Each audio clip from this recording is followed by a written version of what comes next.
Le gros avantage aussi d'être et designer et architecte d'intérieur, enfin en tout cas d'avoir ces multiples casquettes. Pour reprendre l'exemple de Chaumet ou de Montblanc, on a dessiné du mobilier dans les archis d'intérieur. Prendre l'exemple de Maxim's Bistro, qui est un restaurant qu'on avait fait en Thaïlande. Sur ce restaurant-là, on a dessiné l'intégralité du mobilier du restaurant. Avant que l'épisode ne commence, je voulais te parler de notre partenaire du jour. Si t'es architecte d'intérieur, tu le sais aussi bien que moi. Lors du suivi de chantier, chaque détail compte, chaque minute est précieuse. Gérer un chantier, c'est aussi jongler avec 1000 détails, suivre les avancées, coordonner les équipes, communiquer avec précision. Toujours quand j'échange avec des architectes d'intérieur, et sincèrement pour le vivre moi-même en formation, on peut vite se laisser submerger quand on n'est pas outillé et perdre un temps vraiment précieux. C'est vraiment l'un des aspects les plus difficiles de ce métier. C'est la raison pour laquelle je te parle d'ArchiReport aujourd'hui. Cette application va vraiment te faire gagner du temps en simplifiant tout ton suivi de chantier. Prendre des notes, des photos, sur ta tablette, ton smartphone, gérer des rapports automatisés et des plannings pour suivre l'avancée de ton chantier. C'est ce qu'elle propose, et encore tellement d'autres fonctionnalités qui vont vraiment changer ta manière de travailler et surtout te faire gagner un temps précieux, car on le sait, en archi d'intérieur ou en décoration d'intérieur, le temps, c'est vraiment de l'argent. Pour toi, aujourd'hui, en tant qu'auditeur de Secret d'Archi, ArchiReport t'offre 30 jours d'essai gratuits et 15% de réduction sur ton premier abonnement annuel avec le code Secret d'Archi. Tu verras, je te mets tout en description sous la vidéo. Pour en savoir plus et rejoindre les nombreux architectes d'intérieur et décorateurs d'intérieur qui ont déjà rejoint l'application, je t'invite à cliquer sur le lien en description. Et maintenant, je te laisse apprécier ce nouvel épisode. En tout cas, Émilie, merci d'être aujourd'hui dans Secret d'Archi. Merci d'avoir accepté mon invitation. C'est vraiment un plaisir de te recevoir. De par en plus ton profil et tes expériences, donc tu vas nous en parler.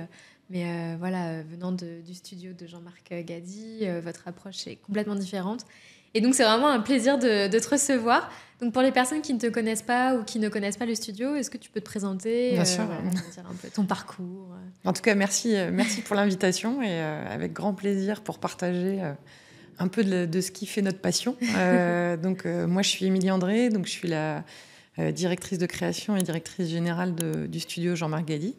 Nous, on est un studio de création à la fois en design produit, donc produit au sens large, mobilier, luminaire, objets de décoration, voire objets industriels. Visual merchandising, donc c'est tout ce qui englobe la vitrine, les décorations vitrines, les programmes de display, de présentoir, etc. Et archi intérieur, donc avec l'archi intérieur en pur, boutique, retail, restaurant, etc. Mais également scénographie événementielle. Et display, qu'est-ce que c'est Display, c'est vraiment tout ce qui est présentoir, podium, qui permettent de mettre en avant, de présenter en fait un produit, par exemple, en boutique. D'accord. Par exemple, des displays, si on prend l'exemple de display pour la joaillerie, ça va être les plateaux avec tous les petits podiums qui vont présenter les bijoux, les montres, les bracelets, les boucles d'oreilles, etc. Donc, c'est une partie du métier qui est un petit peu plus ingrate, entre guillemets, puisque c'est quelque chose qu'on ne voit pas. Enfin, en tout cas, si on le voit, c'est que c'est pas réussi, puisque l'objectif, c'est avant tout de mettre en avant les produits qui sont présentés dessus. Oui, c'est vrai que naïvement, en tant que particulier, quand on se promène et qu'on regarde des vitrines, on ne se doute pas qu'il y a un vrai travail une vraie derrière. Réflexion sur la valorisation, la glorification presque des produits qui sont présentés. Ouais, tout à fait. Nous, on se dit, le produit, il est sympa, et on ne comprend pas que finalement, on nous a fait penser qu'il était sympa. En tout cas, on l'a mis sous son plus bel angle pour qu'il soit admiré, effectivement. C'est ça. Et toi, du coup, c'est quoi ton parcours ? Tu as fait une école de design, d'art Oui, alors moi, en fait, j'ai un parcours très art appliqué, pur et dur même. J'ai fait à l'époque un bac art appliqué qui a changé de nom, je pense 3 ou 4 fois depuis. Un bac art appliqué. Ensuite, je suis allée vers un BTS design, donc assez technique et très design produit. Et ensuite, j'ai fait l'ENSI, les ateliers, donc l'École nationale supérieure de création industrielle. Pendant 5 ans, donc vraiment assez orienté design produit initialement, et je me suis ouverte à l'archi, l'espace et le visual merchandising clairement depuis que j'ai intégré le studio Jean-Marc Gady. Donc il y a pratiquement une quinzaine d'années maintenant. Et du coup, avant le studio, tu faisais quoi Alors, j'ai eu diverses expériences en design produit. J'ai travaillé un petit peu pour Lexon, qui est une marque qui fait du produit pour des objets pour le bureau, voyage, etc. Et j'ai travaillé pour une autre marque, enfin pas vraiment une marque, mais c'était un fabricant, enfin un créateur-fabricant presque, qui travaillait pour Nature et Découverte beaucoup, pour Delsey, pour après c'est des marques étrangères, Australian Geographic, Coronel Tapioca, Résonance à l'époque qui n'existe plus aujourd'hui. Ok. Donc là vraiment accès très produit et à la fois la création, la mise au point, mais aussi le développement, suivi de développement avec les fournisseurs. Et donc c'était une expérience très très très riche pour commencer dans le métier et comprendre les tenants et les aboutissants au final d'un projet de design. Et qu'est-ce qui a fait du coup que tu aies fini dans le studio de Jean-Marc Gady et surtout dans ce milieu archi d'intérieur, scénographie Alors, le studio Jean-Marc Gady, en fait, ça a été avant tout une rencontre avec Jean-Marc. Il cherchait à l'époque, donc il y a une quinzaine d'années, un responsable du studio de créa, donc quelqu'un qui viendrait animer et manager l'équipe des créatifs. Et une vision aussi partagée, en fait, du design, de la création en général. Et quand on s'est rencontrés, il y a vraiment eu on a senti qu'il y avait quelque chose à faire ensemble, il y avait une complémentarité, il y avait une vision partagée en fait de la manière de proposer des nouvelles créations. Et c'est ce qui a fait que que j'ai intégré l'équipe, une passion aussi partagée du métier, clairement, et l'envie de faire des belles expériences, des beaux projets, des belles rencontres. Avec différentes maisons qui ont une histoire, qui ont un savoir-faire et de venir leur donner un langage contemporain, en fait. Et justement, qu'est-ce qui fait qu'aujourd'hui, tu ne sois pas retournée que dans le design produit pur et dur Disons que quand on s'est rencontré avec Jean-Marc m'a posé une question. Il m'a dit, dans votre portfolio, je ne vois pas d'exemple d'archi intérieur. Est-ce que c'est parce que vous ne voulez pas en faire, parce que vous n'aimez pas, etc. Et j'étais un peu coincée parce que je ne savais pas comment justifier de ne pas en avoir. Et assez rapidement, il m'a dit, mais en fait, la question, c'est pas de savoir si vous seriez capable d'en faire, mais la question, c'est de savoir si vous voulez en faire, en fait. Et clairement, ça m'intéressait parce que finalement, c'est simplement un changement d'échelle. La manière dont on a de réfléchir à un projet de design produit ou un espace, finalement, est la même, l'échelle change. En tout cas, au studio, notre volonté, c'est vraiment de réfléchir à l'échelle de l'humain. Donc, en fait, de mettre l'usager au centre de notre réflexion. Donc, que ce soit sur un objet ou que ce soit sur un espace, on a simplement une échelle différente. Après, il y a des connaissances techniques qu'on acquiert aussi avec le temps, mais pas plus que quand on change de typologie d'objet ou de typologie de matériaux. Finalement, le métier veut qu'on soit éternellement des étudiants et on apprend en fait tous les jours. Et le jour où on n'apprend plus, c'est qu'il faut changer de métier, je pense. C'est clair. Pour le coup, ça, c'est un secteur où tu apprends constamment et je pense que tu n'arrêteras jamais perpétuellement. C'est ça. En fait, il faut être assez humble par rapport au savoir qu'on a et avoir l'intelligence d'aller chercher les experts de chaque domaine. Et c'est là où on a un réel épanouissement intellectuel et où on a un vrai travail d'équipe, parce que c'est avant tout un travail d'équipe que de réussir à faire finalement la synthèse des savoir-faire, la synthèse des contraintes au travers d'une réalisation qui est une réalisation finalement commune, parce que derrière une création, derrière un produit, derrière une archi, il n'y a pas une personne, il y a obligatoirement des équipes. Oui, complètement. Et justement, ces équipes, aujourd'hui, tu les gères. Donc, tu as un peu plusieurs casquettes dans les studios, à la fois directrice artistique, directrice générale, et donc avec une vision hyper globale du studio. Et justement, c'est quoi la philosophie du studio Jean-Marc Gady, votre approche Alors, nous, au studio, on est vraiment très, très attachés à l'émotion.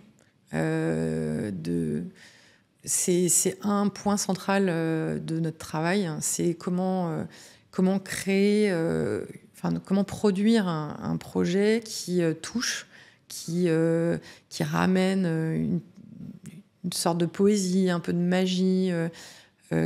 Voilà, vraiment de créer un lien en fait avec l'utilisateur, l'usager, le consommateur. On aime les matériaux, en fait, on aime tous les matériaux. On n'est pas centré sur un. On a envie de réussir à aussi, au travers de la matière, de venir créer de la magie, de réinterroger tout ça. Et on est clairement dans une logique d'œuvre collective. C'est-à-dire que c'est vraiment l'équipe, le travail d'équipe qui va permettre d'aller plus loin.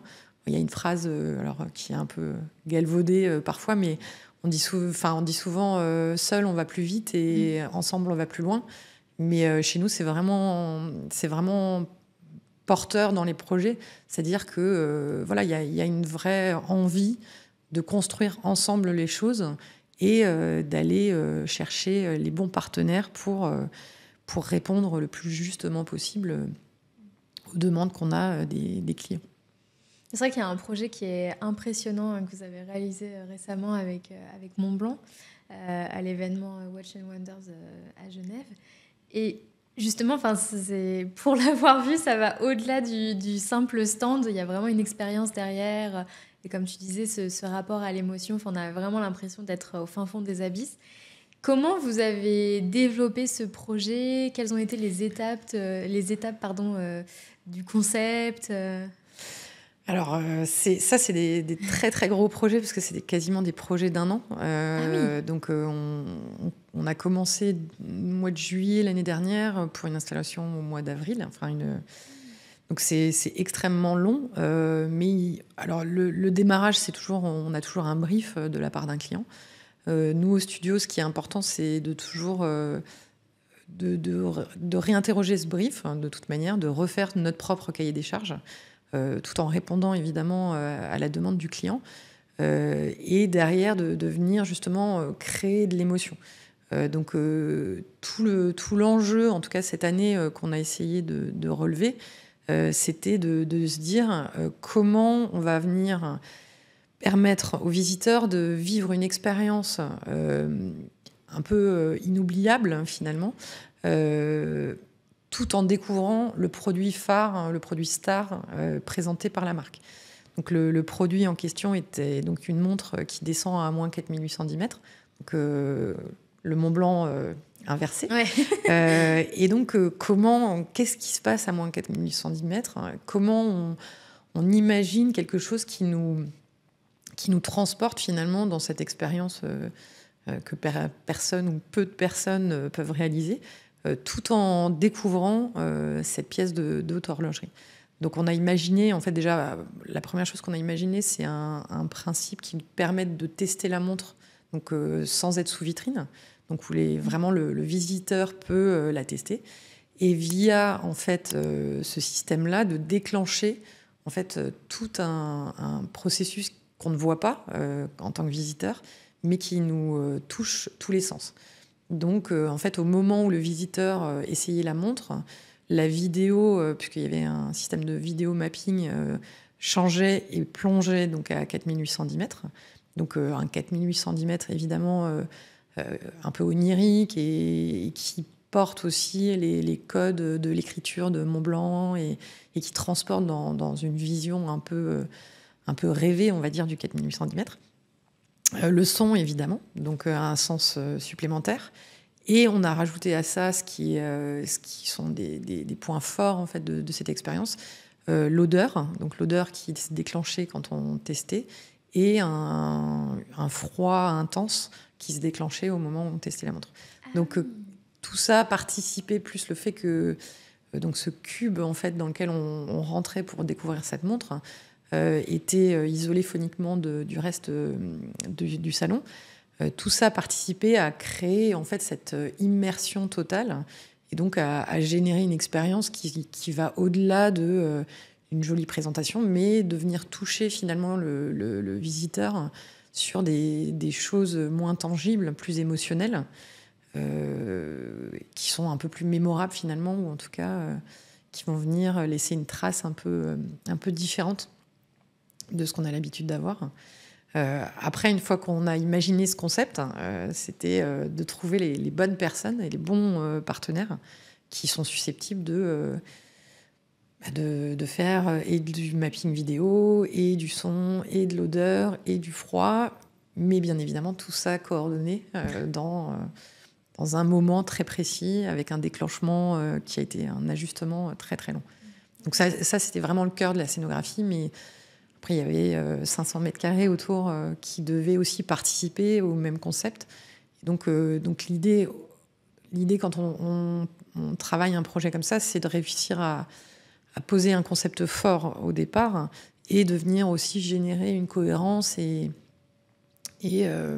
comment dire, une installation qui permette de renforcer encore plus le propos qu'on aura décidé de mettre en place.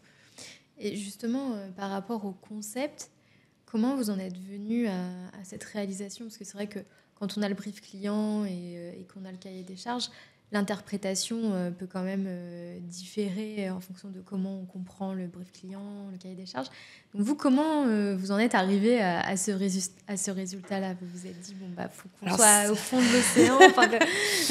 Alors, la difficulté, c'était une des demandes, on va dire, du client, c'était également de ne pas être dans un stand trop sombre.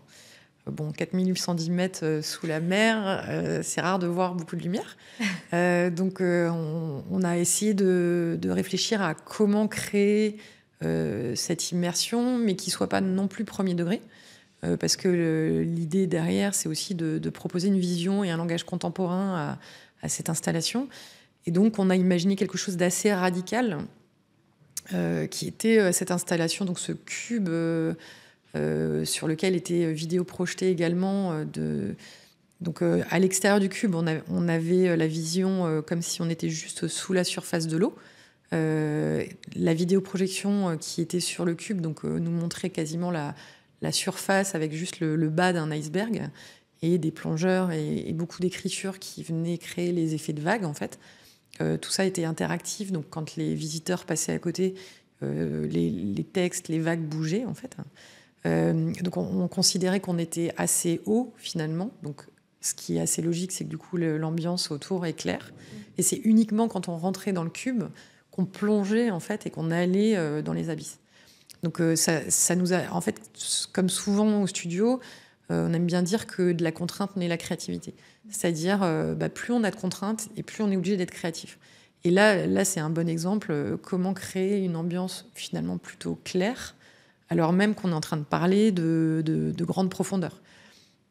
Donc on a imaginé ça et créé donc ce cube assez majestueux, assez radical à l'entrée, donc qui était un point d'appel aussi, et un élément hyper fort et reconnaissable par rapport à toutes les scénographies des stands aussi environnants. L'idée, c'était aussi de proposer une vision un peu claire, mais en même temps très énigmatique, qui va donner envie de rentrer et finalement de découvrir le stand, les différentes collections de montres, et de vivre cette expérience un peu centrale dans le stand.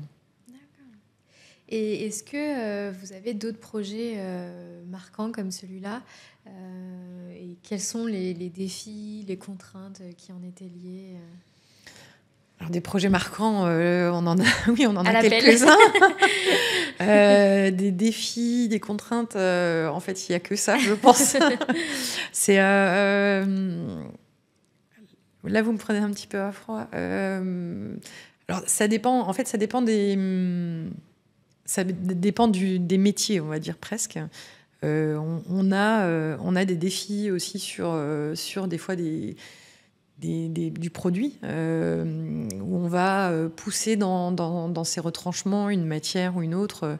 On travaille depuis bientôt pas loin de 15 ans, à mon avis, pour une marque qui s'appelle Diptyque, donc qui est bien connue pour ses bougies, pour qui on dessine des collections de vases, de diffuseurs de parfums, de photophores, d'objets de décoration. Ça a été chaque projet a été un gros laboratoire d'expérimentation au niveau de la matière. Quand, par exemple, il y a quelques temps, on a sorti le vase en cire et en porcelaine, donc qui est un vase réellement fabriqué en cire et qui est utilisable en tant que tel. Évidemment que ça a été un défi de trouver la bonne cire, la bonne densité qui permettent d'accueillir de l'eau, des fleurs, d'être lavable.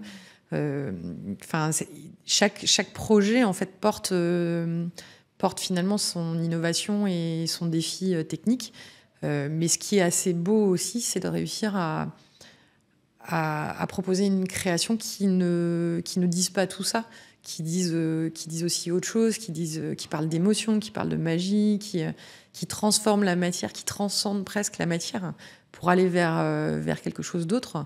On avait à un moment donné créé un diffuseur de senteurs pour Diptyque toujours sur un matériau en métal poreux qui diffusait via le métal et qui est un matériau qu'on a trouvé dans un tout autre domaine d'application sur de la filtration industrielle, donc vraiment rien à voir, et où on a réussi à transformer, pousser la matière pour la transformer vers quelque chose de très poétique et où personne ne pourrait se douter en voyant ce fritage de billes de métal que ça vient d'un milieu purement industriel. Mais en fait, il n'y a pas de limite. Il faut être suffisamment ouvert et curieux pour se dire mais quelles sont les propriétés de cette matière, quelles sont les capacités intrinsèques de cette matière et comment je peux transcender tout ça pour amener vers une vision totalement inattendue. Mais au final, c'est pas tant ça qui est important, c'est est-ce que ça parle, est-ce que ça touche, est-ce que ça crée l'émotion et ça crée le lien avec l'utilisateur. Et comment vous faites justement au studio pour trouver des matières aussi particulières c'est à force de creuser, c'est l'expérience Oui, c'est d'être curieux, d'être toujours ouvert, de pas s'arrêter à ce qu'on connaît, mais d'aller aussi vers d'autres matières. Nous, on est en permanence à regarder ce qui se fait, les nouvelles matières. Aujourd'hui, il y en a énormément, que ce soit en recyclé, que ce soit sur des technologies qu'on ne connaissait pas avant, d'impression 3D ou autre. Quand par exemple, on avait créé un pop-up store pour Chaumet, donc la marque de haute joaillerie à Shanghai, on leur avait ramené une matière qui s'appelle le Paper Factor, qui est en fait un papier mâché qui ressemble, à s'y méprendre, à de la pierre, voire à du béton, mais c'est du papier mâché et qui a une solidité comparable à du bois, donc, mais qui permet d'avoir un rendu de surface assez sensuel presque. Enfin, c'est assez dingue comme matière, donc c'est vraiment de réussir à ramener une matière aussi qui est cohérente par rapport à ce qu'on fait. Quand on a travaillé pour Noma, qui est une maison d'édition qui travaille uniquement avec des matériaux recyclés, on a créé la collection Auto, qui est une collection d'art de la table, avec une matière qui est issue du recyclage de la céramique. C'est une matière extrêmement dure, avec un nombre de contraintes assez dingue. Donc, comment créer un langage avec une matière telle que celle-ci et autant de contraintes qui soient réalisables, parce qu'on ne peut pas faire de la dentelle de cette matière. Donc, parfois, le point de départ peut être la matière. Sur des projets design produit, c'est pas rare que le point de départ soit une matière.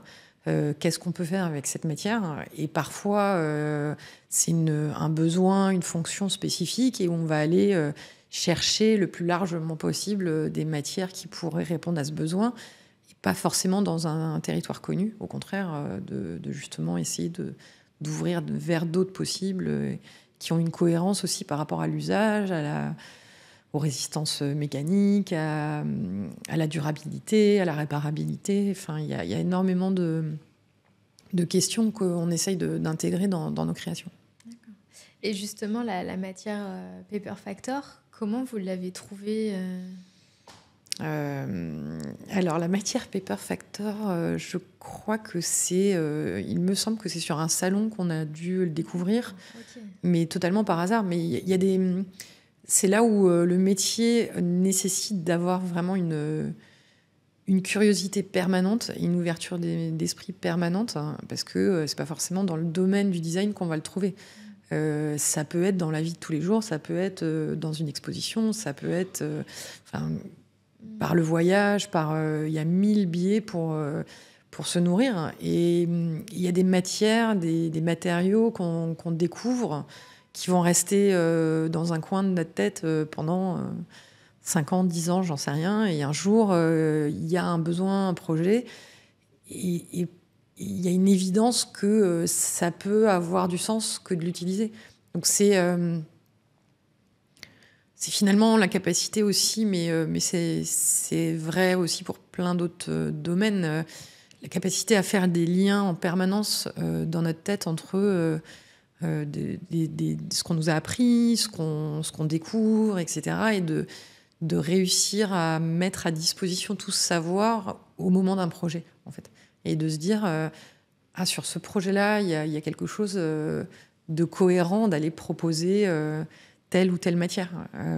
Je prends un autre exemple. On a travaillé pour une marque de haute horlogerie, Audemars Piguet, il y a quelque temps, sur une installation qui est quasiment artistique, on va dire, en boutique, où le concept a été de valoriser une complication horlogère en disant la complication horlogère, c'est quasiment de l'ordre de la haute couture, en fait. C'est-à-dire que haute horlogerie, haute couture. Donc on leur a proposé de créer pratiquement une sculpture géante en retraduisant des mouvements de complications horlogères via des savoir-faire de la haute couture.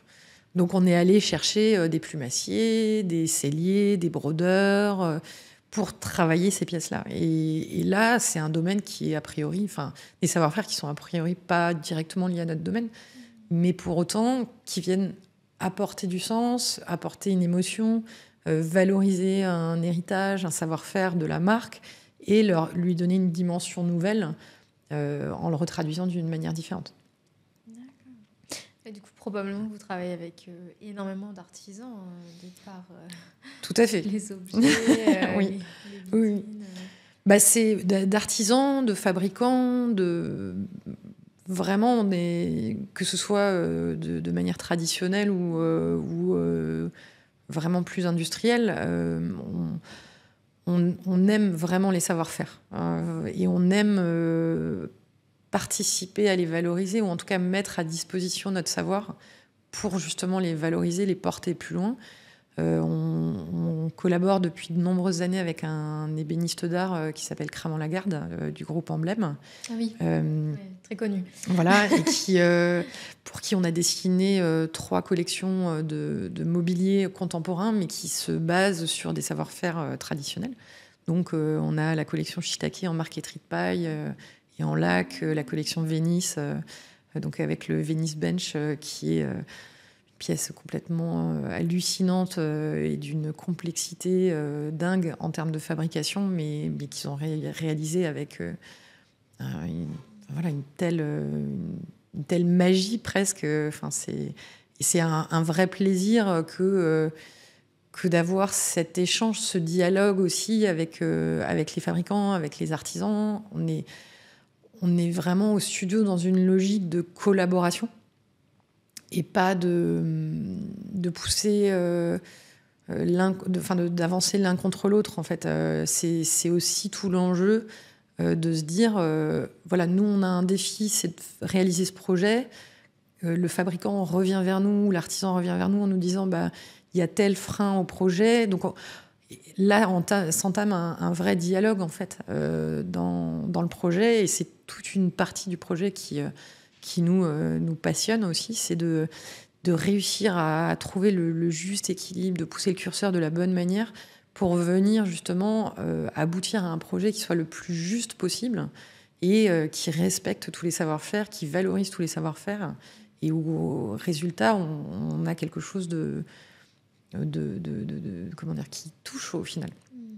Donc c'est un vrai plaisir comment dire, de créer cette émulation et de fédérer autour d'un projet. C'est vrai que l'artisanat, c'est impressionnant ce qu'ils sont capables de faire. La marqueterie de paille, j'ai découvert il n'y a pas longtemps, parce que justement, il y a une architecte que j'ai invitée qui se lance dans la marqueterie de paille. Ouais. Et c'est des pièces d'art, Oui. puis c'est un art qui est importé d'Asie. Enfin, c'est vraiment ce qu'ils sont capables de faire, les artisans, c'est vraiment impressionnant. Et je trouve que c'est la beauté aussi de notre métier. C'est que, comme tu disais, les mettre en valeur, c'est primordial. Et avec leurs pièces, on peut faire des projets oui. Et puis c'est un vrai patrimoine, en fait. C'est un patrimoine de savoir-faire et de pouvoir faire en sorte qu'ils participent à des créations contemporaines et de faire perdurer ces savoir-faire. Si on réussit ne serait-ce qu'à faire un tout petit peu ça, nous, c'est ce qui nous porte aussi au quotidien de faire vivre tout ça. On travaille avec... vraiment, on a des métiers mais totalement différents les uns des autres. On travaille avec un souffleur de borosilicate, Nivine, depuis des années, qui est une personne absolument fantastique. Il est capable de faire des choses complètement dingues avec cette matière, créer une magie assez impressionnante. Dès lors qu'on peut justement... travailler des matières, travailler avec des personnes qui ont cette même vision, cette même passion de produire de belles choses, pour nous, on a vraiment réussi notre pari, en fait. Tout en répondant, évidemment, à un cahier des charges, à des fonctionnalités, à des besoins donnés. Mais c'est toute la magie de notre métier, en fait. C'est de réussir à catalyser tous ces savoirs, tous ces besoins, toutes ces contraintes autour d'un résultat et de réussir à emporter l'utilisateur et à lui transmettre une petite part de cette émotion. C'est génial. Et justement, c'est ce que j'allais te demander. Quelles sont les étapes de conception d'un produit quand tu designs un produit alors les étapes de conception d'un produit, alors déjà on a un brief, généralement d'une marque. Le brief peut être soit d'une phrase, soit de 100 pages, donc c'est vraiment variable. Donc nous, la première chose qu'on fait au studio, c'est qu'en fait on redigère le brief totalement, on le réinterprète, on fait notre propre cahier des charges. Et après, la chose importante, c'est qu'on n'a pas de recette. On n'a pas du tout envie de rentrer dans un système établi où on fonctionne toujours de la même manière. La première chose qu'on va... si on essaye d'avoir un peu une idée des étapes, la première chose qu'on fait, c'est d'analyser.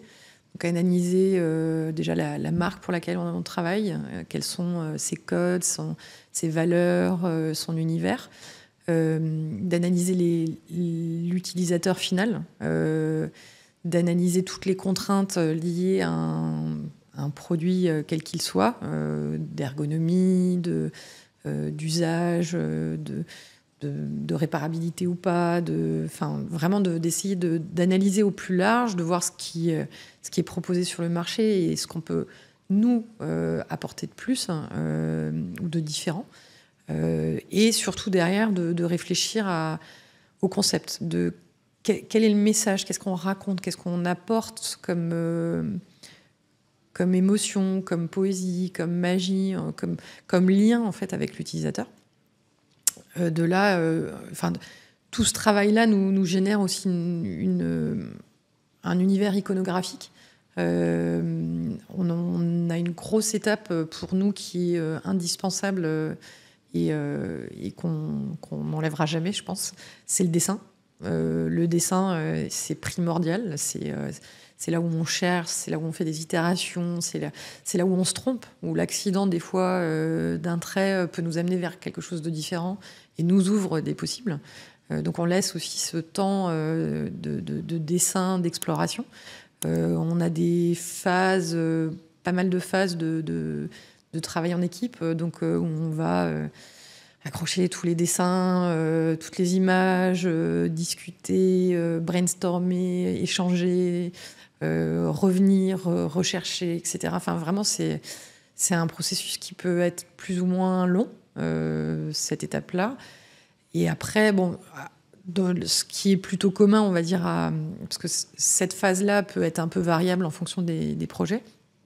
Après, ce qui est assez commun, c'est que on va aller vers un draft 3D. Donc, on va commencer à modéliser en 3D les grandes lignes, de voir les équilibres, de voir si ce qu'on a envisagé fonctionne, etc. Donc, ça prend aussi une étape importante. Et puis, au fur et à mesure, on va affiner et aller vers un résultat un peu plus figé, qui va intégrer aussi les finitions, les matériaux, les aspects de surface, les détails, etc., jusqu'à aboutir à un résultat qui soit communicable au client. Généralement, on propose 2-3 pistes créatives, enfin en tout cas 2-3 concepts. Sur cette base, le client fait le choix d'un projet et on affine. Au studio, il y a une chose qui est aussi très importante, c'est le suivi, en fait. C'est-à-dire qu'on ne s'arrête jamais à la phase de création. Généralement, en tout cas, on pousse à ce que ce soit possible, on va jusqu'à la fin. C'est-à-dire on fait la mise au point, le développement, les fichiers techniques pour pouvoir interroger les fournisseurs, le suivi de développement avec les fournisseurs et on peut aller jusqu'au premier de série du projet, voire même de faire le packaging quand c'est nécessaire, le mode d'emploi si mode d'emploi il y a, enfin, de vraiment accompagner le projet jusqu'à la fin, parce que en fait, de suivre le développement, ça permet d'assurer aussi que le résultat produit sera fidèle à ce qu'on a imaginé au départ. Et que s'il doit y avoir, justement, pour des raisons techniques, de faisabilité, économique ou quoi que ce soit, on puisse trouver le bon compromis qui ne va pas à l'encontre de la vision aussi esthétique et de l'équilibre de l'ensemble. Donc c'est hyper important pour nous de vraiment être là sur le processus entier de A à Z et de pouvoir s'assurer que le résultat soit à la hauteur de ce qu'on a imaginé. Et du coup, les marques qui font appel à vous, c'est parce qu'elles n'ont pas de designer en interne ou alors elles veulent les challenger. Ouais, c'est ça. Ça peut être les deux. Ça peut être les deux. Il y a des marques qui n'ont pas de designer en interne du tout, donc qui vont venir. Et d'ailleurs, ça fonctionne également pour l'archi ou le visual merchandising. Fonction des marques, elles peuvent avoir en interne et avoir besoin d'une vision un peu renouvelée ou un peu différente parce que projet spécifique, etc. Ou alors non, absolument pas de service de création internalisé. Et à ce compte-là, font appel à des studios externalisés. Donc c'est vraiment... Là, c'est variable.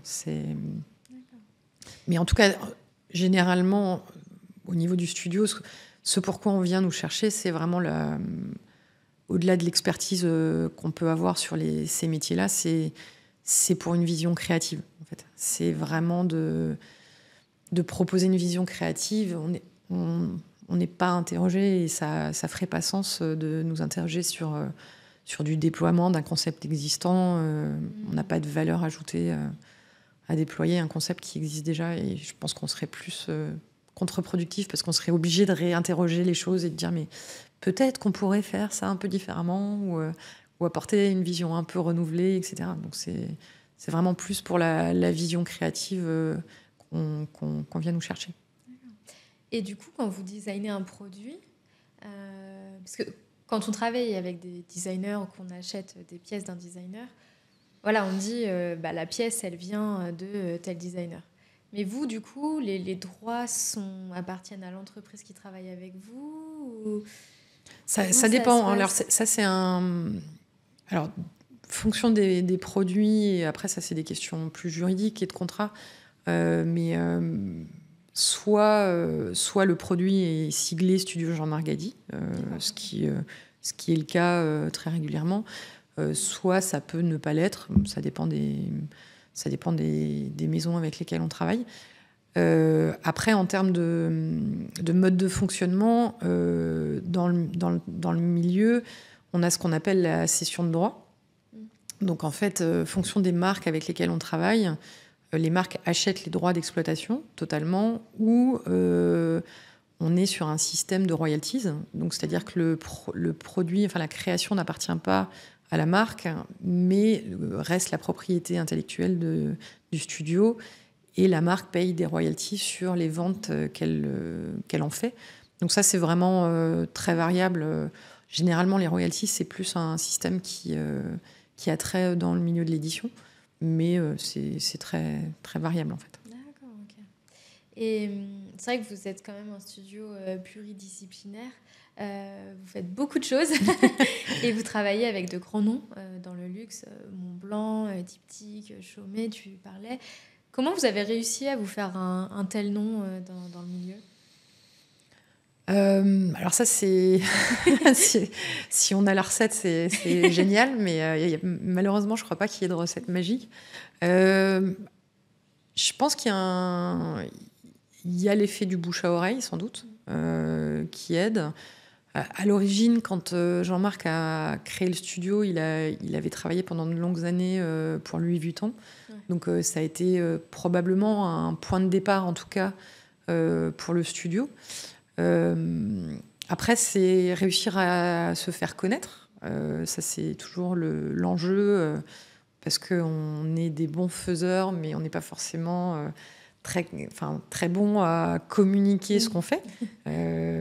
Donc ça, c'est toujours compliqué, mais je pense qu'il y a une expertise au bout d'un moment qui est connue, qui est reconnue.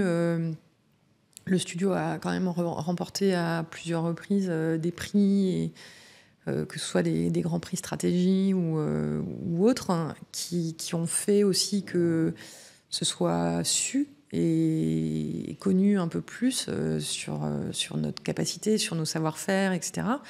Mais je pense qu'il y a aussi quelque chose de l'ordre de l'humain. C'est-à-dire que très souvent, les plus beaux projets, les plus belles expériences, c'est aussi une belle rencontre, en fait. C'est-à-dire que on n'est pas des prestataires de services. En tout cas, on ne se positionne pas comme tel. On est avant tout des partenaires.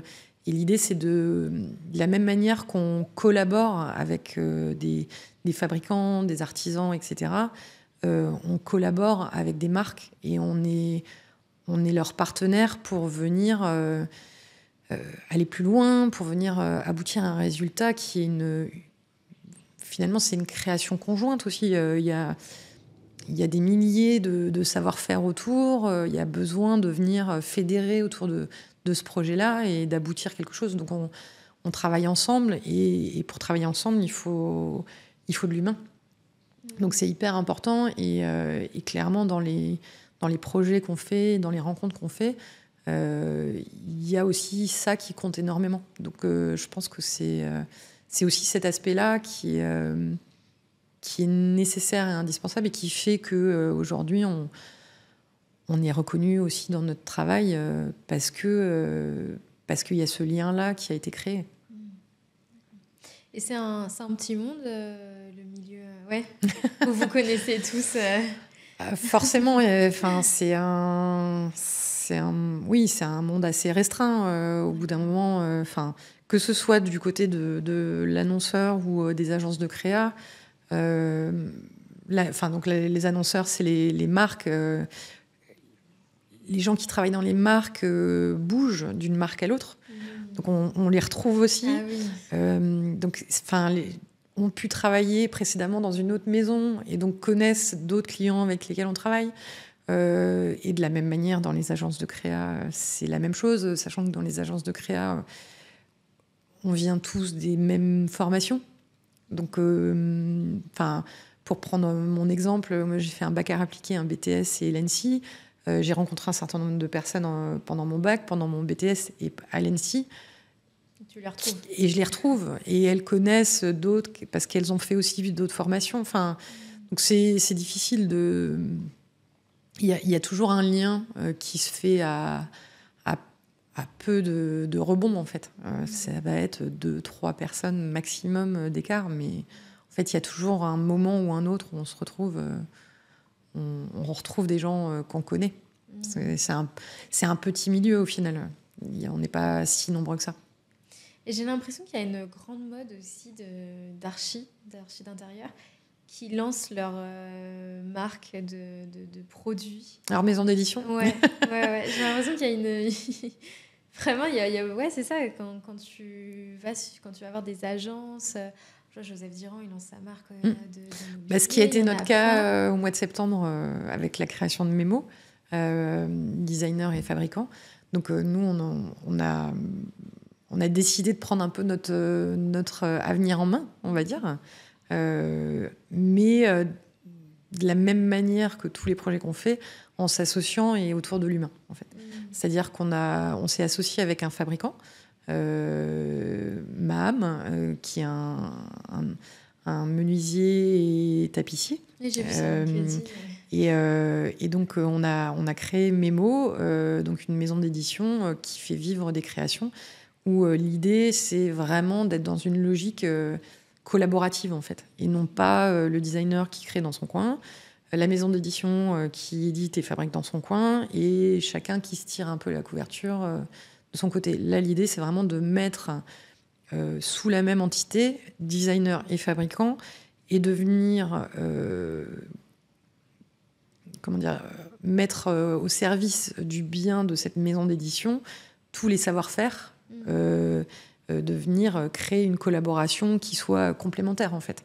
Et donc l'idée, c'est derrière tout ça, c'est évidemment, il y a des collections du studio, mais l'idée, c'est pas uniquement. L'idée, c'est vraiment d'inviter aussi d'autres designers et d'être dans cette logique de collaboration et de venir proposer sur le secteur, alors plutôt B2B, des pièces de mobilier qui soient issues, en fait, de cette fusion des savoirs et des savoir-faire. Et vous avez des archis d'intérieur qui vous ont contacté pour travailler sur leur mobilier Pour le moment, on a échangé avec quelques-uns. Alors, au stade où on en est, on est vraiment au démarrage de la maison d'édition. On n'est pas très, très avancé. On n'est pas encore totalement opérationnel sur tous les points. Mais bien sûr que oui, il y a des gens qui se sont manifestés. Il y a des choses qui sont déjà dans les tuyaux pour des futures collections. Donc, c'est des choses, évidemment, qui vont venir dans le futur. Parce que je trouve que c'est toujours la question qu'on se pose quand on voit une agence d'archi d'intérieur qui lance sa collection de mobilier.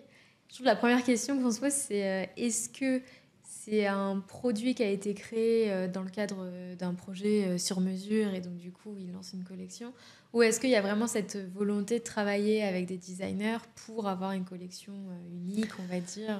Alors ça dépend des maisons d'édition. Il y en a qui ont vraiment des catalogues un peu, et c'est pas péjoratif quand je dis ça, un peu opportunistes, dans le sens des produits qui ont été développés sur des aménagements et qui mettent dans un catalogue, et ce qui est très bien. Enfin, je veux dire, les produits existent, ils ont été mis au point, ils ont été développés. Ce serait dommage de les cantonner à un projet d'archi. Dans notre cas, c'est un peu différent, parce que dans notre cas, ces collections sont issues, en fait, d'une longue histoire avec un fabricant chaisier breton au départ qui s'appelait Perroin, qui malheureusement a périclité, et où on s'est mis, on s'est associé avec l'ancien directeur de l'usine, où on voulait pas laisser mourir, en fait, ces collections, ce savoir-faire, et où on s'est dit c'est vraiment dommage de rester sur cette fin. Pourquoi on reprendrait pas les choses en main? Donc ça veut pas dire que demain, un produit, un mobilier qu'on aurait développé pour une archi ne puisse pas rentrer dans la collection Mémo, à ceci près que on souhaite que ça réponde aux valeurs et comment dire, à la ligne l'ADA de cette maison d'édition. Donc on n'est pas dans cette logique-là a priori, mais si ça fait sens sur un produit ou un mobilier, pourquoi pas. Enfin, c'est vraiment... en tout cas, dans la logique, on n'est pas dans une logique de mettre tout et n'importe quoi au catalogue.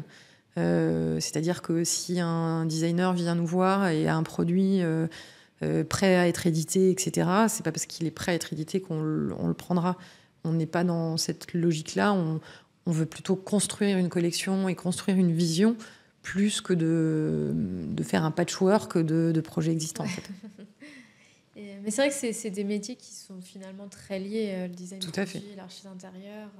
Et vous, sur des projets, ça vous est arrivé de justement designer un produit que vous intégrez dans une vitrine ou dans une scénographie, ou non, vous n'avez pas eu besoin Si. Alors déjà sur les archives, enfin c'est le gros avantage aussi d'être et designer et architecte d'intérieur. Enfin en tout cas d'avoir ces multiples casquettes. C'est-à-dire que pour reprendre l'exemple de Chaumet ou de Montblanc, on a dessiné du mobilier dans les archives d'intérieur, évidemment. Enfin, ou pour prendre l'exemple de Maxim's Bistro, qui est un restaurant qu'on avait fait en Thaïlande. Sur ce restaurant-là, on a dessiné l'intégralité du mobilier du restaurant. Les tables, les chaises, le bar... Enfin, tout, absolument tout. Parce qu'on aurait pu même aller jusqu'à dessiner l'art de la table, les verres, etc. Donc, c'est un gros avantage d'avoir cette vision transversale. Et après, inversement, ça nous est arrivé de prescrire des pièces qu'on avait dessinées dans des archives. Ouais. Dans la mesure où ça fait sens. Pour nous, c'est un point essentiel. On ne veut pas... l'idée, c'est pas de placer du produit pour placer du produit. L'idée, à un moment, c'est quand même d'être cohérent, d'être juste par rapport à ce qu'on raconte, par rapport au projet, au concept qu'on imagine. Est-ce que tu aurais des conseils à donner à quelqu'un qui, justement, souhaiterait se lancer dans cette spécificité de l'archi d'intérieur, c'est-à-dire les vitrines, la scénographie, même le design produit Alors, des conseils, si vous n'êtes pas passionné, n'y allez pas. C'est un vrai moteur. C'est des métiers qui demandent de mettre un petit peu ses tripes, son cœur sur la table. Donc, on ne peut pas le faire si on n'a pas un minimum de passion par rapport à ce métier-là. La curiosité, c'est le meilleur outil. Le meilleur outil d'avoir cette curiosité, même cette forme de naïveté par rapport à certaines choses, de jamais avoir peur de poser une question. J'en vois trop souvent des gens ou des jeunes qui font semblant de comprendre de quoi on parle, etc., qui n'ont pas l'honnêteté de dire est-ce que vous pouvez m'expliquer de quoi il s'agit ? On ne sait pas tout. Et c'est important d'être curieux, d'être humble aussi par rapport à ce qu'on sait, de sans arrêt se remettre en question et de rêver. De rêver, ouais.